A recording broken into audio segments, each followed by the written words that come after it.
Welcome everyone to an Age of Empires forecasted game, and today I'm really excited to showcase this match for you because the previous match that we showcased on the channel, the last casted game, was the same matchup with different players. We had the Mongols and the Holy Roman Empire on Hill and Dale, and that's what we've got today. 3DB spawning in the northeast in orange as the HRE, the Holy Roman Empire. Today he's going to be going up against Lash, playing in green as the Mongols. Welcome, ladies and gentlemen. Now, the thing about this matchup, and I think it's really exciting because we saw in the last match, maybe watch it another time or maybe watch it before this, who knows. In any case, a little summary of that previous match. It was a Holy Roman Empire against the Mongols. The Holy Roman Empire went for a fast castle, the traditional way to play the Holy Roman Empire in this matchup, before the Keshik was around for the Mongols. The HRE went fast castle, but we know what 3DB is like. We know he's a bit of a feudal age enjoyer. And I think that the Holy Roman Empire in this matchup, this dynamic, the Mongols versus the Holy Roman Empire, things have drastically changed. And it's all coming down to the Keshik. So the Keshik can be a nice soft counter to man-at-arms. So a Burgher of Rush, a Burgher of Palace, which is where the fast castle comes into play for the Holy Roman Empire. And if they go up with the landmark, the Burgher of Palace, the Keshiks can do a decent work against them. Obviously, before the Keshik, there wasn't really anything that the Mongols could do in the feudal age apart from mass up archers, but they would always struggle against the castle age man-at-arms. But with the Keshik around, the Holy Roman Empire have had to adapt. But one of the things that I think has been interesting about the Holy Roman Empire is that they're actually now leveraging a strength that they've always had, and that is feudal age aggression. Sure, they get the Rex Cathedral, sure, they get the Burgher Palace in the castle age, but I think that the Holy Roman Empire do feudal age a lot better than most other civilizations, and it comes down to the fact that they can, for one, do this. They can get the Minework Palace, which will be a nice bit of boosting for their military units, rather. It acts as a blacksmith, an instant blacksmith, essentially, where the techs cost 40% less, and they are 40% faster to research. So it's really strong in that sense, and it actually contains some unique techs as well, which we might go into a little bit later. But not only this landmark for the feudal age, the prelate is still around.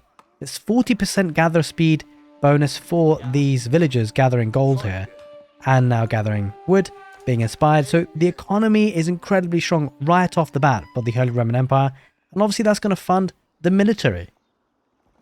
The Mongols might be doing Mongol things, as you can see, getting some of those spearmen. It's going to be an outpost rush for Lash, going to try and target the gold vein, as you can see. He might be able to get the raiding bounty, but the thing is, the Holy Roman Empire in this matchup, he's just getting a second prelate, and he's leveraging the economy. But not only that, he's actually going to be able to fight this back. So there's two ways you can do this. One way would be for 3DB to wait for the feudal age and get some archers. The other way is this: get your torches out, ladies and gents. Those villagers are going to push this back, and you can see Lash can read it nicely. He's got two villagers trying to go there, but he doesn't really want to fight this because there's only two spearmen. And the prelate means that these villagers will actually be able to fight. Also, I think Lash is going to wait for these other two spearmen. Going to do a lot of torch damage on these outposts. You can see the spearmen aren't doing too much damage to the villagers. He has to heal the prelate, but now because there are two prelates, it's very difficult. If there was only one prelate, he'd be worried here, 3DB, about losing the prelate with the spearmen targeting it. But with two, it means he can heal up the units. This is fantastic play, and this is really how he can counter the Mongols as the Holy Roman Empire. Now, he does lose one villager. It is not ideal. Oh, he might lose two, actually. Okay, this is actually pretty bad for 3DB, to be fair. Although Lash did lose a villager, and he's spending time with his villager here to build the outpost. And there is a lot of idle time for 3DB, but if he pushes back this outpost, then that is absolutely huge. Don't forget, there's a lot of investment into this for Lash. There's the barracks, there are the spearmen costs as well, and the outpost doesn't go up, and I think Lash might just be calling it a day. He's heading away with his villager, doesn't want any part of it, and it's going to be the silver tree. This outpost rush also delays the uptime for Lash. So he's going to get to the feudal age a lot slower than his opponent. And the prelate, the double prelate play for the Holy Roman Empire, really strong in this matchup. I think things have changed so drastically, especially on maps like Hill and Dale. Going for the Minework Palace, holy moly. I think this is kind of overlooked in many ways. And the reason why I said this is because, sure, the Arkan Chapel is an incredible economy-based landmark. But the Minework Palace scales into different parts of the game. So, for example, you can get riveted chainmail, which increases the melee armor of spearmen and horsemen by +2. That's in the feudal age. So those spearmen will be incredibly strong. And still barding in the castle age, they can get +2 +2 ranged, +2 melee, +2 ranged for their knights, which is incredibly strong. And obviously that's great for the game. That's something extra you would not be able to get for the Arkan Chapel. But what the Arkan Chapel offers you is around that radius of the Arkan Chapel, you drop a prelate inside the Arkan Chapel, it boosts it by 40%. It just kind of amplifies a single prelate's ability. But you can train more prelates. So he's got 2 prelates. So, you know, all these villages are still being buffed by 40% just with the additional prelate, which is, you know, it's actually kind of a bit of a bargain, really. It's only 100 of gold and it takes 20 seconds to train. Now, overall, I think generally as the game goes on, the Minerock Palaces, I think, is a landmark that people are sleeping on, to be honest. Especially when you're expecting a heavy military sort of presence in the feudal age in particular. But speaking of the feudal age, the economy is something that the Mongols do nicely on this map through trade, and that's exactly what it's going to be opting to do, is going for the silver tree. But it, you know, the trade getting online for the Mongols today is going to be a bit slow because, of course, you know, it took time to get to that feudal age because he invested in the outpost rush, which wasn't actually all that successful. And I think in this matchup, it shows how you can defend that outpost rush very nicely as the Holy Roman Empire. He's going to go for... He's already gone for the speed, the military speed upgrade for the infantry. It's not forced march. It just slipped my mind there now for a second. But in any case, he's going for the other blacksmith upgrades as well, which you can afford very cheaply. Already got Steeled Arrow, got a couple of archers on the field, and he's also going to be going for the deer pack. I would like to see a prelate move out there, though, because there's a lot of food gathering pretty fast. But obviously, he's primarily focusing on wood because he's going to be getting those archers. Going to be dropping a barracks as well. So, Spearman Archer combination. Both of these units are going to be sped up in terms of movement speed. And he's already got the Steeled Arrow upgrade. So, it's looking strong. Once he does get the units onto the field, he'll be able to pile on some pressure.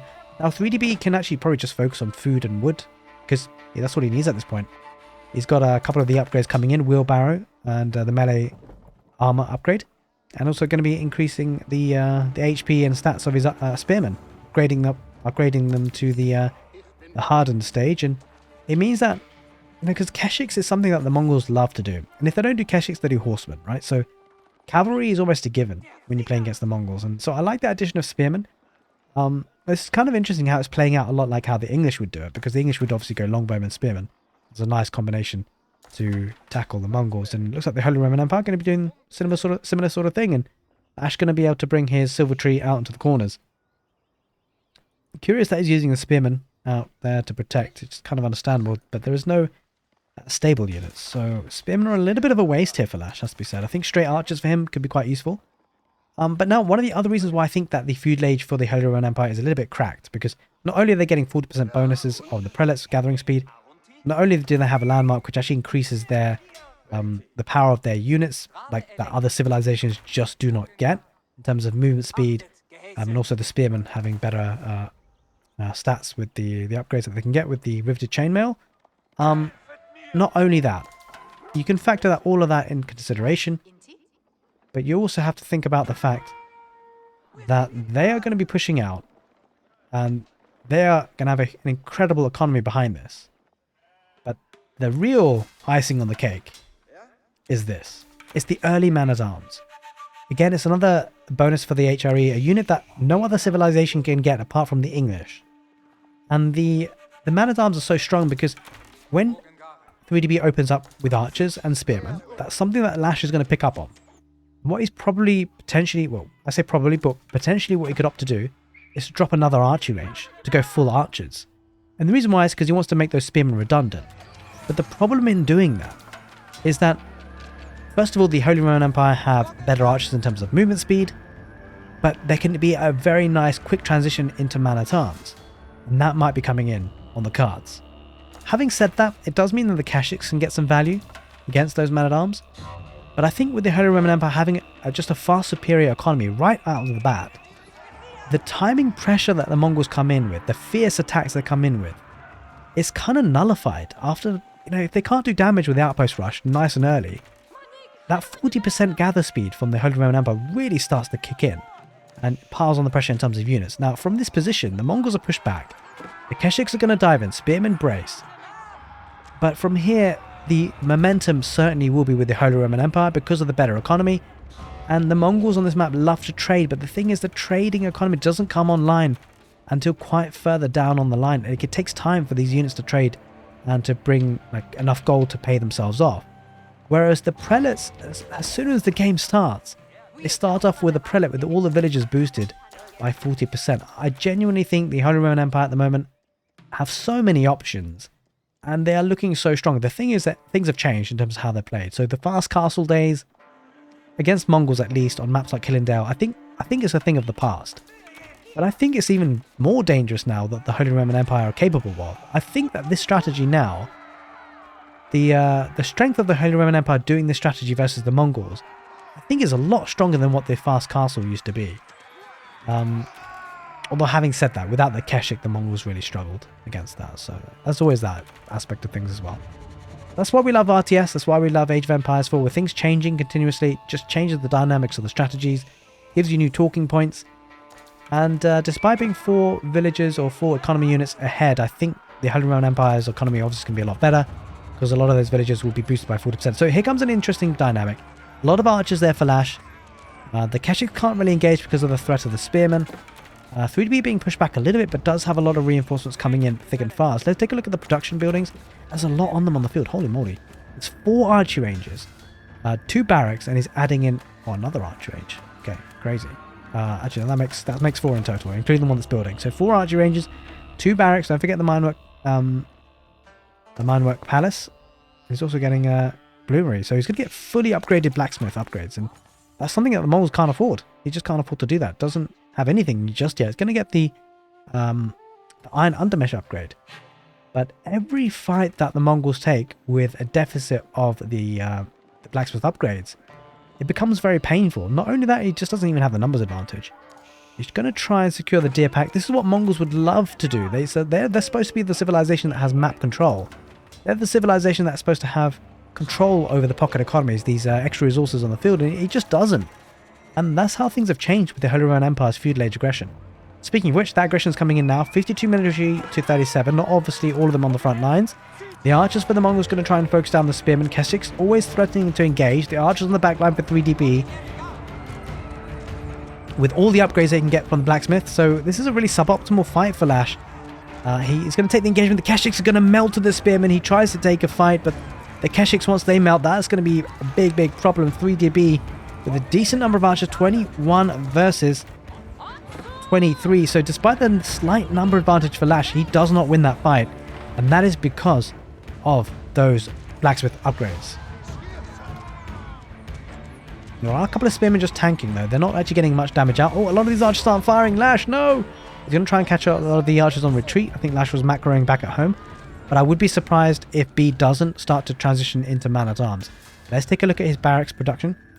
Because that's going to be... Yeah, there we go. Look, naturally transitions to the man-at-arms. You can just see how the gameplay pans out. You can see how the strategy just evolves. How it's quite, quite reactive, and you expect these changes. It's really nice to see at the high level of the game, really, in multiplayer.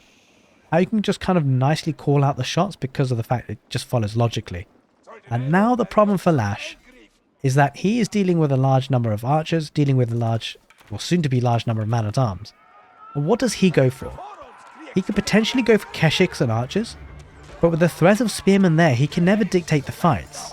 Or at least, yeah, I mean, he can't really dictate the fights. The threat of the spearmen always is a problem. And that makes the Keshiks in many ways a little bit irrelevant.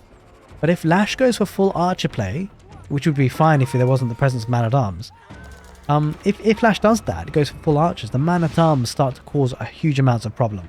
Especially with the iron undermesh upgrade, man-at-arms, they are so tanky, and it's so difficult to kill, even in the feudal age. As you can see, the armor 4 versus ranged. And it's actually a really big problem, as you can see. B pushing this forward. There's 2 outposts. I don't think B really probably challenges this. I think he goes into the heart of the base. There you go, you can see the rally point. Already going into the heart of the base. He's going to cut off the trade route, but he's also going to cut off reinforcements coming in. He doesn't want to fight underneath these static defenses. There's no real need to. With 33 versus 19, there's actually no way that Lash wins that fight. There's absolutely no way. He's going to try and pick off as many units as he possibly can. The trade is not being redirected. The trade is going to go down. Keshik's not managing even against this archer mass. And this is turning into a big problem. Even with the undermesh for the Keshiks, it just doesn't seem to be enough. It's going to lose even more traders. And now 3DB, he can afford to lose this army. The reason why he can afford to lose it is because he can replace it a lot easier and a lot quicker. He's going to just camp underneath the production buildings, and I think Lash here is going to lose a lot of military. Now, he might clear this up because of the defender's advantage. The trouble is he needs to stop this force hiding and just camping on the production buildings, because they're going to snipe units as they pop out. Here comes the engagement. 23 of them, of those archers, versus 22. Man-at-arms are dealing a lot of damage. Only 3 of them. And we see 57 military to 21. I wonder if there's reinforcements coming in for 3DB. Yeah, look at that. Massive line of reinforcements. I think this is too much for Lash to handle. Traders have not been able to do their job. He's not been able to buy enough time here, Lash, for the trade to really make a big difference. Man-at-arms picking up the archers on the back line. This is a problem. The Man-at-arms getting huge amounts of value. There is one Keshik, but look at the reinforcements coming in. 3DB, that's going to be too much, I think. And there it is. Lash taps out